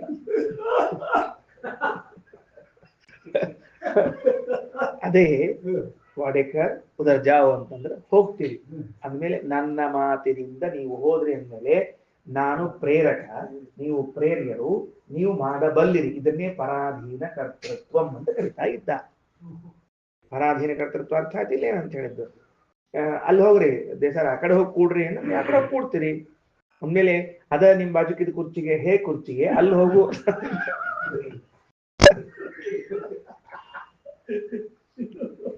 ಇದೇ ವ್ಯತ್ಯಾಸ. ಪರಾಧೀನ ಕರ್ತೃತ್ವ ನಮ್ಮಲ್ಲಿ ಅದ ಅಂತ ಇದು ತಿಳಿಸ್ತದೆ. ಅಂದಮೇಲೆ ಪರಾಧೀನ ಕರ್ತೃತ್ವವನ್ನು ನಾವು ಯಾವ ಕಾರಣಕ್ಕೂ ಅಲ್ಲಗಳೆಯುವುದಿಲ್ಲ. ಶಾಸ್ತ್ರ ಏನ್ ಅಲ್ಲಗಳಿತದ ಅಂದ್ರೆ ಸ್ವತಂತ್ರ ಕರ್ತೃತ್ವವನ್ನು ಅಲ್ಲಗಳಿತದ. ಸ್ವತಂತ್ರವಾಗಿ ನೀನ್ ಕರ್ತ ಅಲ್ಲಪ್ಪ ಅಂದ ಮೇಲೆ ಏನ್ ಅರ್ಥ ಆಗಿಲ್ಲ ಹೋದಲ್ಲೋ? ಇರ್ಲಿ, ನಾಳೆ ಪಾಠದಾಗ ಬರ್ತದೆ. ಇವತ್ತ ಮುಗಿಸಂಗಿಲ್ಲೇ ಇಲ್ಲ ಅಂತ ಅರ್ಥ. ಇವತ್ತು ಪಾಠ ಮುಗಿಯಂಗಿಲ್ಲ ಬಿನ್ನಣ್ಣ, ಎಲ್ಲ ಇವತ್ತ ಹೇಳ್ಬೇಡ. ಬರೋದು 2 ಶಬ್ದ ಬರ್ತಾವ ನಿನಗೆ. ಹೇಳಿ ಮುಗಿಸಿ ಏನ್ ಮಾಡ್ತೀವಿ? ಸುಮ್ಮನೆ ಇರ್ಲಿ, ಅದಕ್ಕೆ ಇಟ್ಕೊಂಡ್ರೆ ನಿಮ್ಗೆ ಬೇಕಾಗ್ತಾ ಅವ್ನು ಬರೋದ 2 ಶಬ್ದ. ದತ್ತ ಸ್ವಾತಂತ್ರ್ಯ ಬಿಟ್ಟು ಬೇರೆ ಬರಂಗಿಲ್ಲ. ನಾಳೆ ಯಾರ ಏನ್ ಹೇಳ್ಕೊತಾವ? ಇರ್ಲಿ, ನಾಳೆ ಬರ್ತಾವ. ಅದಕ್ಕೆ ಅವಲಕ್ಕಿ ಉಂಡಿ ಚೀಲ ತಗೊಂಡು ಹೋಗಿರ್ತಾರೆ ಕೆಲವರು ಕಾರ್ಯಕ್ರಮದಾಗ, ತೆಗಿಯುವುದೇ ಇಲ್ಲ. ಯಾಕೆ? ನಾಳೆ ಬೇಕು ಅಂತ ಇರ್ತಾರೆ. ಹಳೆಯ ಕಾಲದಲ್ಲಿ ನೀವಿರ್ತೀರಿ, ಏನೋ ಮಾಡ್ಲಿಕ್ಕೆ ಸಾಧ್ಯ ಇಲ್ಲ. ಸ್ವಾತಂತ್ರ್ಯ ಇದ್ದದ್ದಾದ್ರೆ ಮಾಡಬೇಕಾಗಿತ್ತಲ್ಲ ಅಂತ ಪ್ರಶ್ನೆ. ಎಚ್ಚರದಿದ್ದಾಗ ಮಾತ್ರ ನಾನು ಮಾಡಿದೆ ಅಂತಂತ. ನಾನೇ ಮಾಡಿದೆ ಬೇಡ, ನಾನೂ ಮಾಡಿದ್ರೆ ಸರಿ. ನಾನೇ ಮಾಡಿದೆ ಅನ್ನಬಾರದು, ನಾನೂ ಮಾಡಿದೆ ಭಗವಂತನ ಪ್ರೇರಣೆಯಿಂದ ಅಂತ ಅನ್ನೋದು ಬಹಳ ಮಹತ್ವದ್ದು. ಇದನ್ನೇ ಅವ ಅರ್ಜುನ ಯುದ್ಧ ಮಾಡ್ಲಿಕ್ಕೆ ಹೊರಟಾಗ ನಾ ಕೊಂದು ಬಿಟ್ರೆ ಅವ್ರು ಸತ್ತೋಗ್ಬಿಡ್ತಾರಲ್ಲ ಅಂತ ಪ್ರಶ್ನೆ ಮಾಡಿದ. ಬಹಳ ಸೂಕ್ಷ್ಮ ಪ್ರಶ್ನೆ. ನಾ ಕೊಂದು ಬಿಟ್ರೆ ಅವ್ ಸತ್ತೋಗ್ಬಿಡ್ತಾರಲ್ಲ. ಕೃಷ್ಣ ಅಂತಾನೆ, ನೀ ಕೊಲ್ಲವನು ಅಲ್ಲ, ಅವ ಸಾಯವನು ಅಲ್ಲ, ಸುಮ್ ಕುರ್ಷಣೆ ಇದ್ದೀವಿ ಅಂತ. ಯಾಕ ನೀ ಕೊಲ್ಲವಲ್ಲ ಅಂದ್ರೆ ನೀ ಸ್ವತಂತ್ರವಾಗಿ ಕೊಲ್ಲುವನಲ್ಲ. ನೀ ಪರಾಧೀನ ಕರ್ತು, ಅವ ಸಾಯವಲ್ಲ, ಯಾಕ ಜೀವ ನಿತ್ಯ. ಹಿಂಗಾಗಿ ನಿನ್ ಸಮಸ್ಯೆನೇ ಇಲ್ಲ, ಮೊದಲನೇದು ಸುಮ್ಮನೆ ಯುದ್ಧ ಮಾಡು ಅಂತ ಹೇಳಿ ಕೂತಾವ.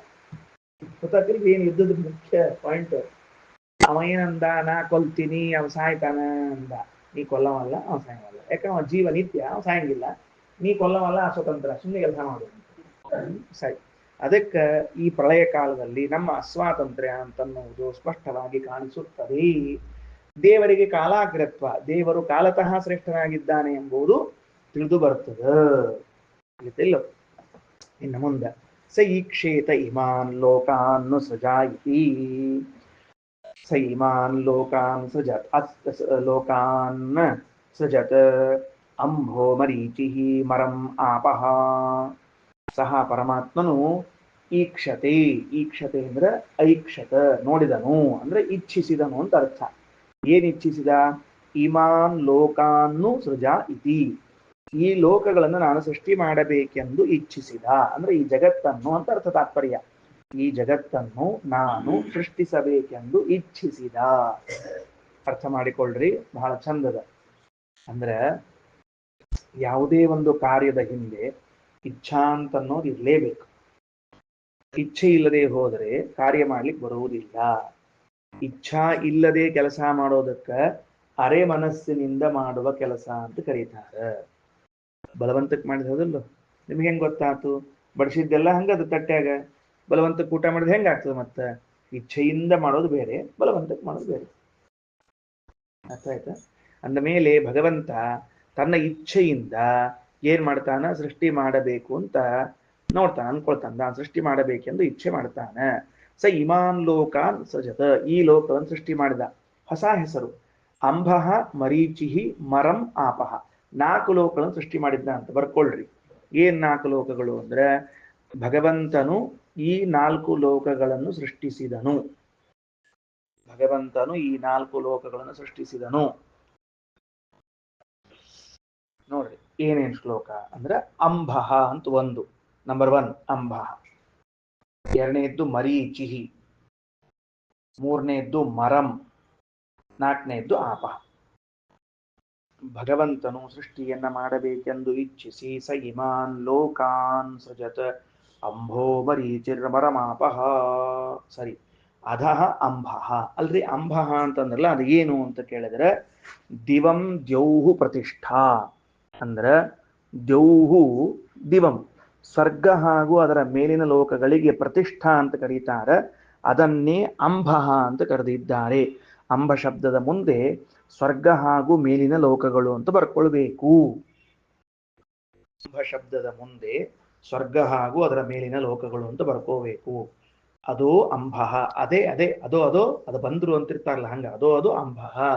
ಅದೇ ಅಂಬ ಯಾವುದು? ಪರೇಣ ದಿವಂ ದ್ಯೌಹು, ದಿವಂ ದ್ಯೌಹು ಪರೇಣ, ಸ್ವರ್ಗ ಹಾಗೂ ಅದರ ಮೇಲಿನ ಲೋಕಗಳನ್ನು ಪ್ರತಿಷ್ಠಾ ಎಂದು ಕರೆಯುತ್ತಾರೆ. ಅದುವೇ ಅಂಬ.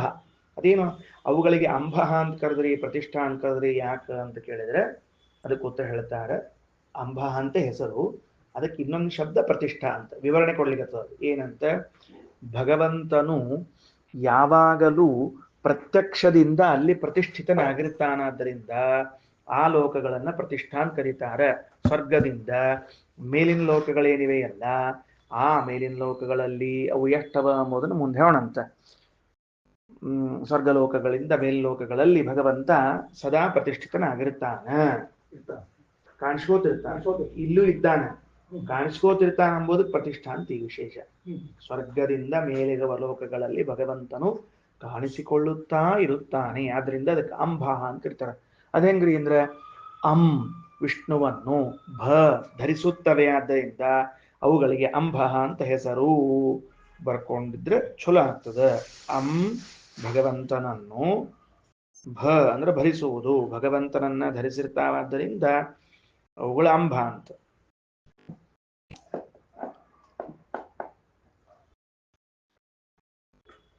ಅಂಬಃ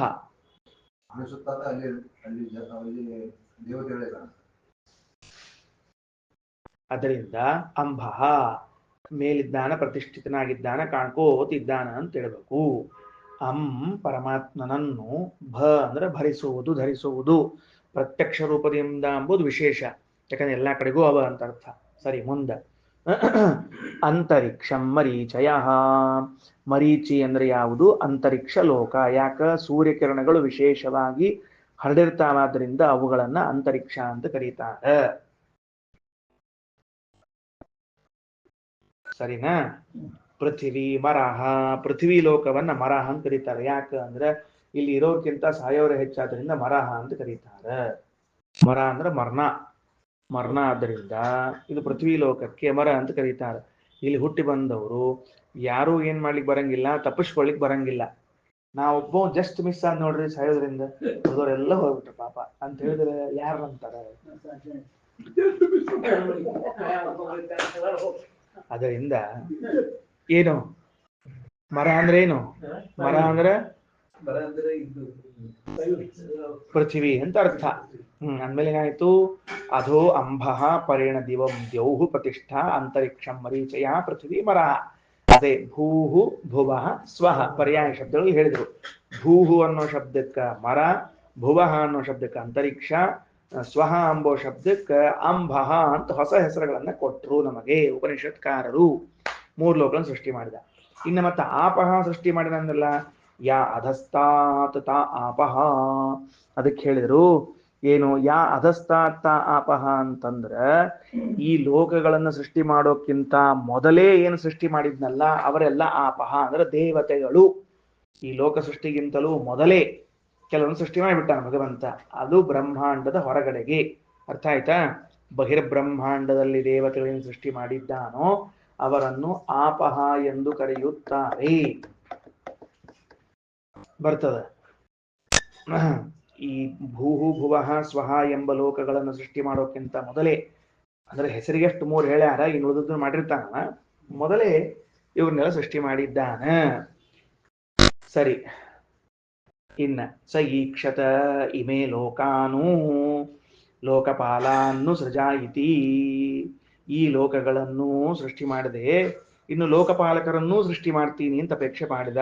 ಯಾವಾಗ? ಇದು ಎರಡನೇ ಬಾರಿ ಲೋಕ ಸೃಷ್ಟಿಯಾದ ಮೇಲೆ ಲೋಕಪಾಲಕರು. ಮೊದಲೊಂದು ದೇವತೆಗಳ ಸೃಷ್ಟಿ ಆಗ್ಬಿಟ್ಟಾರೆ, ಎರಡನೇ ಸರ್ತಿ ಇದು. ಸೋ ಅದ್ಭ್ಯ ಏವ ಪುರುಷಂ ಸಮುದ್ರತ್ಯ ಅಮೂರ್ಛಯತ್. ಆಗ ಭಗವಂತ ಹಿಂದೆ ಸೃಷ್ಟಿ ಮಾಡಿದ ಎಲ್ಲಾ ದೇವತೆಗಳ ಒಂದೊಂದು ಅಂಶಗಳನ್ನು, ತತ್ವಗಳ ಒಂದೊಂದು ಅಂಶವನ್ನು ಸೇರಿಸಿಕೊಂಡು ಒಂದು ಲಟ್ಟ ಮುದ್ದಿ ಮಾಡಿಟ್ಟ. 24 ಮಂದಿ ಇದ್ರು ಹೊರಗ, 24 ತತ್ವಗಳು, 24 ದೇವತೆಗಳ ಅಂಶ, 24 ತತ್ವಗಳ ಮುದ್ದಿ ತಗೊಂಡು ಚಂದಾಗಿ ಮಾಡಿಬಿಟ್ಟ.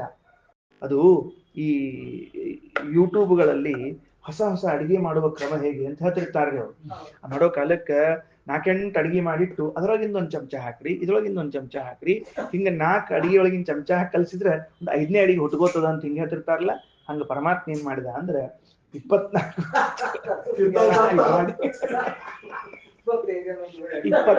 ತತ್ವಗಳನ್ನು ಸೃಷ್ಟಿ ಮಾಡಿ ಆ 24 ತತ್ವಗಳಿಂದ ಒಂದೊಂದು ಅಂಶವನ್ನು ತಂದು ಆ 24 ದೇವತೆಗಳ ಅಂಶವನ್ನು ತಗೊಂಡು ಬಂದು ಒಂದು ಮುದ್ದಿ ಮಾಡಿ ಒಗದ. ಮುಂದೆ ಏನಾಯ್ತು ಅಂತ ಮುಂದೆ ಬರ್ತದೆ. ಒಗದ ಮೇಲೆ ಏನಾಯ್ತು, ಅವ್ರೇನಾದ್ರು ಪರಿಸ್ಥಿತಿ ಮುಂದೆ. ಈಗ ಇದನ್ನು ತಗೊಳ್ರಿ, ಭಾಷೆ ತಗೊಳ್ರಿ. ಈಗ ಮುದ್ದಿ ಮಾಡಿದ ಹೇಳಿ ಪಾಠ ಮುಂದದ ಅಂತ ಹೇಳಿ ನೀವು ಈಗ ಕುತೂಹಲದಿಂದ ಕೇಳಬೇಡ. ಆಯ್ತಾ? ಸ ಇಚ್ಛತ್ ಭಗವಾನ್ ವಿಷ್ಣು ಸೃಷ್ಟುಂ ಲೋಕಾಭಿಮಾನಿನಃ. ಏನಾಯ್ತು? ಸ ಐಚ್ಛತ್ ಭಗವಾನ್ ವಿಷ್ಣು.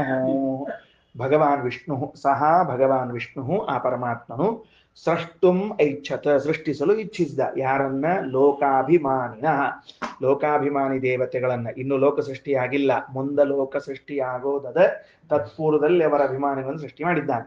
ಲೋಕಾಭಿಧಾನವದ್ದೇವಾನ್, ಅದೇ ಹೆಸರುಗಳಿರುವಂತಹ ದೇವತೆಗಳು. ಜಡಲೋಕಾಂಶ ಶಾಶ್ವತಃ, ಜಡವಾದ ಲೋಕಗಳು, ಲೋಕಗಳ ನಾಮವಿರುವಂತಹ ದೇವತೆಗಳನ್ನು ಶಾಶ್ವತಃ ಸಹ ಪರ್ಮನೆಂಟ್ ಆಗಿರುವಂತಹ ಪರಮಾತ್ಮನು ಲೋಕೇಭ್ಯ ಪೂರ್ವತನಾನ್, ಈ ಲೋಕಗಳಿಗಿಂತಲೂ ಮೊದಲೇ ಹುಟ್ಟಿದವರಲ್ಲ. ಯಾರು?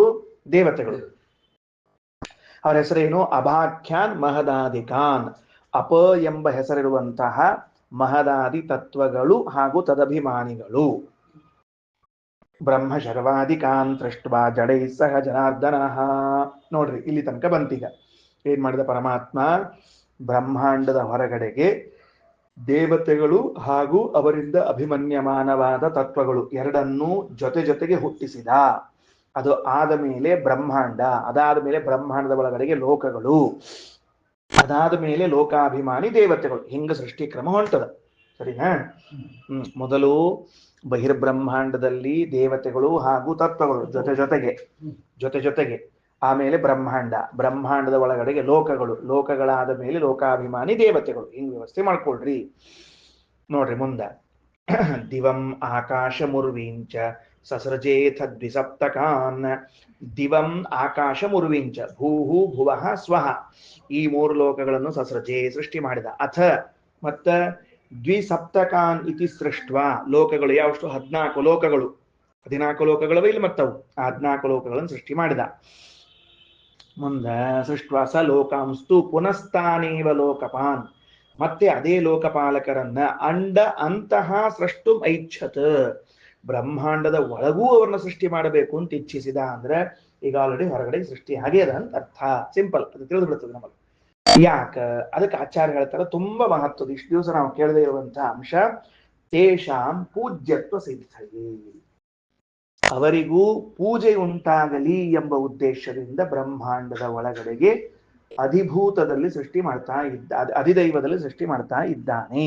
ಅಂದ್ರ ಈಗೇನ್ ನಾವು ಇಂದ್ರ, ಚಂದ್ರ, ವರುಣ, ಯಮ, ಕುಬೇರ ಅಂತ ದೇವತೆಗಳ ಸ್ಮರಣೆಯನ್ನು ಮಾಡ್ತೀವಿ, ಅವರೆಲ್ಲರನ್ನ ಪರಮಾತ್ಮ ಯಾಕೆ ಸೃಷ್ಟಿ ಮಾಡಿದ ಅಂದ್ರೆ ಅವರಿಗೆ ಪೂಜೆಯಾಗಲಿ ಅಂತ ಅನ್ನೋ ಉದ್ದೇಶದಿಂದ ಸೃಷ್ಟಿ ಮಾಡಿದ್ದಾನೆ. ಅರ್ಥ ಆಯ್ತಾ ಅಂತ ಹೇಳಿ? ಅರ್ಥ ಆಯ್ತಾ? ಏನ್ ಅರ್ಥ ಆಯ್ತು ಹೇಳಿ? ಏನ್ ತಿಳಿಸಾರ ಆಚಾರ್ಯರು? ಅಂಡ ಅಂತ ಸೃಷ್ಟು ಮೈಚ್ಛಚ್ಚ ತೇಷಾಂ ಪೂಜ್ಯತ್ವ ಸಿದ್ಧಯೇ, ದೇವತೆಗಳನ್ನು ಬ್ರಹ್ಮಾಂಡದ ಒಳಗಡೆಗೆ ಸೃಷ್ಟಿ ಮಾಡದೆ ಹೋಗಿದ್ದರೆ ಅವರಿಗೆ ಇವತ್ತೇನು ಪೂಜೆಗಳು ನಡೀತಾ ಇದೆಯೋ ಈ ಯಾವ ಪೂಜೆಗಳು ಆಗ್ತಿರ್ಲಿಲ್ಲ. ಬ್ರಹ್ಮಾಂಡದ ಹೊರಗಿದ್ದಾರೆ ಅವರು, ಬ್ರಹ್ಮಾಂಡದವರು ಸೃಷ್ಟಿಯಾಗಿ, ಯಾಕಂದ್ರೆ ಸೃಷ್ಟಿಗೆ ಬರಲೇಬೇಕು ಅವರು. ಅವ್ರು ಸಾಧನೆ ಮಾಡ್ಕೊಂಡ್ಬಿಟ್ಟಾರೆ. ಸೃಷ್ಟಿ ಸಾಧನೆ ಮಾಡ್ಕೊಂಡು ಸೃಷ್ಟಿ ಬರಬೇಕಾದ್ರಿಂದ ಬಂದೇ ಬರ್ತಾರೆ. ಹೊರಗೆ ಬ್ರಹ್ಮಾಂಡದ ಹೊರಗೆ ಸೃಷ್ಟಿ ಮಾಡಿಬಿಟ್ರೆ ಸಾಕು ಆಯ್ತು. ಬ್ರಹ್ಮಾಂಡದ ಒಳಗ ಮತ್ತು ನಮ್ಮ ದೇಹದ ಒಳಗ ಎರಡೆರಡು ಸರ್ತಿ ಯಾಕೆ ಸೃಷ್ಟಿ ಮಾಡಬೇಕು? ಇನ್ನು ಒಳಗೆ ಹೊರಗಿಂದ ಅಷ್ಟೇ ಹೇಳಿದ್ದೀನಿ. ಯಾಕಂದ್ರೆ ಪೂಜಾ ಆಗಲಿ ಅಂತ ತಿಳ್ಕೊಂಡ್ರಿ. ಯಾರ ಪೂಜಾ ಆಗ್ಲಿ? ದೇವತೆಗಳ ಪೂಜಾ ಆಗಲಿ ಅಂತ ತಿಳಿದುಕೊಂಡು. ಅರ್ಥ ಆಯ್ತು ಹೇಳಿದ್ದೀನಿ ಅಂತೇಳಿ.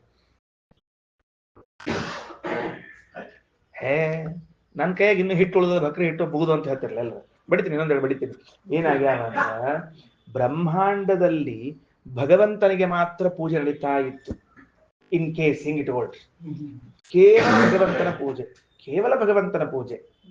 ಆದರೆ ದೇವರ ಕಾರುಣ್ಯ ಎಷ್ಟು ಅಂದ್ರ, ನನಗೆ ಹೇಗೆ ಪ್ರಜೆಗಳು ಪೂಜೆ ಮಾಡ್ತಾರೋ ಹಾಗೆ ಇವರಿಗೂ ಪೂಜೆ ಮಾಡಲಿ ಎಂಬುವ ಔದಾರ್ಯದಿಂದ ಅವರನ್ನು ಒಳಗಡೆಗೆ ಕರ್ಕೊಂಡು ಬಂದ. ಅರ್ಥ ಆಯ್ತು ಹೇಳಿದ್ದು? ದೇವರ ಕಾರುಣ್ಯ ಎಷ್ಟದ ಅಂದ್ರ, ಆಕ್ಚುಲಿ ಅವ ಸರ್ವತಂತ್ರ ಸ್ವತಂತ್ರ. ಅವ ನಂದೊಂದು ಪೂಜೆ ಆಗಲಿ, ಉಳಿದವ್ರು ಎದಕ್ ಬೇಕು? ನಿಮ್ದೆಲ್ಲ ಯಾಕ್ರಿ ಅಂತ ಹಿಂಗೆ ಕೇಳ್ಬೋದಾಗಿತ್ತು. ಹಂಗೆ ಕೇಳಲಿಲ್ಲವ. ತನ್ನ ಪೂಜೆ ಮಾಡುವಂತೆ ಪ್ರಜೆಗಳು ತನ್ನ ಭಕ್ತರ ಪೂಜೆಯನ್ನೂ ಮಾಡಲಿ ಅನ್ನೋ ಉದ್ದೇಶದಿಂದ ಅವರನ್ನ ಬ್ರಹ್ಮಾಂಡದ ಒಳಗಡೆಗೆ ಸೃಷ್ಟಿ ಮಾಡಿದ. ತೇಷಾಂ ಪೂಜ್ಯತ್ವ ಸಿದ್ಧಯೇ, ಏನ್ ತಿಳಿದು ಬಂತು? ಅವರಿಗೂ ಪೂಜೆ ಮಾಡ್ಲಿಕ್ಕೆ ಸೃಷ್ಟಿ ಮಾಡಿದ್ದಾನ. ದೇವರ ಕಾರುಣ್ಯ ಎಂತಹದ್ದು ಅಂತ ತಿಳಿತು. ನಮಗಷ್ಟ ಹಸಿವೆ ಆಗ್ಯದ, ನಮಗಷ್ಟ ಕೊಟ್ಟು ಬಿಡ್ರಿ ಅಂತ ಅನ್ನೋಕ್ಕಿಂತ ಇದೆಲ್ಲರಿಗೂ ಹಸಿವೆ ಆಗ್ಯದ, ಎಲ್ರಿಗೂ ವ್ಯವಸ್ಥೆ ಮಾಡ್ರಿ ಅಂತ ಹೇಳೋದು ಎಷ್ಟು ದೊಡ್ಡತನ ಅದ ಅದು. ಅವತ್ತು ಕಾಡಿನ ಮಧ್ಯದಲ್ಲಿ ಬ್ರಾಹ್ಮಣರ ಮನೆಗೆ ಹೋಗಿ ಆ ಹುಡುಗರೆಲ್ಲ ಏನ್ ಕೇಳಿದ್ರು? ಕೃಷ್ಣ ಬಲರಾಮ ಬಂದಿದ್ದಾರ, ಅವರಿಗೆ ನಮಗ ಎಲ್ಲಾರಿಗೂ ಹಸಿವೆ ಆಗ್ಯದ, ಕೊಡ್ರಿ ಅಂತ ಕೇಳಿದ್ರಿ. ಮತ್ತ ಅವ್ರು ಹಂಗ ಏನ್ ಅರ್ಥ ಆತನೇ ಹೇಳಿದ್ರು?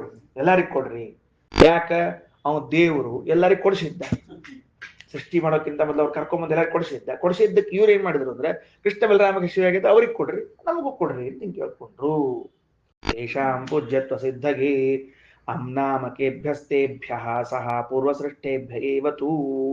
ಬ್ರಹ್ಮಾಂಡದ ಒಳಗೆ ಸೃಷ್ಟಿ ಮಾಡಬೇಕು ಅಂತ ಅನ್ಕೊಂಡ ಪರಮಾತ್ಮ ಅವರ ಪೂಜಾ ಸಿದ್ಧಿಗಾಗಿ ಪೂರ್ವಸೃಷ್ಟೇಭ್ಯ, ಪೂರ್ವದಲ್ಲೇ ಸೃಷ್ಟಿ ಮಾಡಲ್ಪಟ್ಟ, ಅದೇ ನೋಡಿ, ಪೂರ್ವದಲ್ಲೇ ಸೃಷ್ಟಿ ಮಾಡಲ್ಪಟ್ಟ ಅಮ್ನಾಮಕೇಭ್ಯ, ಅಪ ಅಂತ ಹೆಸರಿರುವ ಮೇಲ್ ಬಂದದ, ಯಾ ಅಧಸ್ತಾಪ್ತಾಪಹನ್ ಮಂತ್ರದ ಬಂದದ. ಅವರು ಬ್ರಹ್ಮಾಂಡದ ಮೊದಲೇ ಸೃಷ್ಟಿಯಾಗ್ಯಾರ. ಸರ್ವ ಜೀವಾಧಿಕತ್ವಾತ್ತು ಬ್ರಹ್ಮಾಣಂ ಪುರುಷಾಭಿಧಂ, ಎಲ್ಲ ಜೀವರಿಗಿಂತಲೂ ಶ್ರೇಷ್ಠನಾದ ಬ್ರಹ್ಮದೇವರು ಪುರುಷ ಎಂಬ ಹೆಸರಿದ್ದವರು. ಅಂಶೇನ ಉದ್ಧತ್ಯ ರುದ್ರಾದ್ಯೈಹಿ ಸಹಚೈನ ಮಯೋಜಯತ. ಹೊರಗೆ ಬ್ರಹ್ಮದೇವರು, ರುದ್ರದೇವರು, ಎಲ್ಲಾ ದೇವತೆಗಳು ನೋಡ್ರಿ, ಅವರೆಲ್ಲಾರು ಒಂದೊಂದು ಅಂಶ ತಗೊಂಡ್ಬಿಟ್ಟ. ಅಂಶೇನ ಉದ್ಧತ್ಯ ರುದ್ರಾದ್ಯೈಹಿ, ಏನು ಹೊರಗಿನ 24 ತತ್ವಗಳಿದ್ದು ತಥೈವ ಚೇತನಾನಾಂಚ ಭಾಗಾನ್ ಉದ್ಧತ್ಯ ಪಿಂಡವತ ಚೇತನಾ ಚೇತನಂ ರಾಶಿಂ ಏಕಸ್ಥಂ ವಿದರೇ ಪ್ರಭು. ಎಲ್ಲಾರನ್ನು ತಗೊಂಡು 24 ದೇವತೆಗಳು 24 ತತ್ವಗಳು ಎಲ್ಲ ಒಂದೊಂದು ಅಂಶ ತಗೊಂಡು ಒಂದು ಮುದ್ದೆ ಮಾಡಿ ಇಟ್ಟುಬಿಟ್ಟ ಅಂತ ಅಷ್ಟು ಕೆಲಸ. 24 ತತ್ವಗಳವ, 24 ದೇವತೆಗಳು ಬಂದಾರ, ಒಂದು ಮುದ್ದೆ ಮಾಡಿ ಕಲಿಸಿ ಇಟ್ಟುಬಿಟ್ಟ. ಮುಂದೇನಾತು? ತಂ ಅಭ್ಯತಪತ್. ಮುಂದೆ ಏನ್ ಮಾಡ್ಬೇಕು ಅಂತ ಆಲೋಚನೆ ಮಾಡಿದ. ತಸ್ಯ ಅಭಿತಪ್ತಸ್ಯ ಮುಖಂ ನಿರಭಿದ್ಯತ ಯಥಾ ಅಂಡಂ. ಮುಂದೆ ಪ್ರಾರಂಭ ಆಗ್ಲಿಕ್ಕೆ ಶುರುವಾತಿಗದು. ಏನ್ ಶುರುವಾಯಿತು? ಆ ಮುದ್ದೆ ಇತ್ತಲ್ಲ, ಆ ಮುದ್ದಿನ ಏನ್ ಮಾಡಿದ ಪರಮಾತ್ಮ ಅಂತಂದ್ರ, ಯಾರ ಮುದ್ದೆ? ಮುದ್ದೆ ಯಾವ್ದು ಈಗದು? ಬ್ರಹ್ಮದೇವರ ಮುದ್ದೆ. ಆಕ್ಚುಲಿ ಇದು ಮುದ್ದೆ ಯಾವುದು?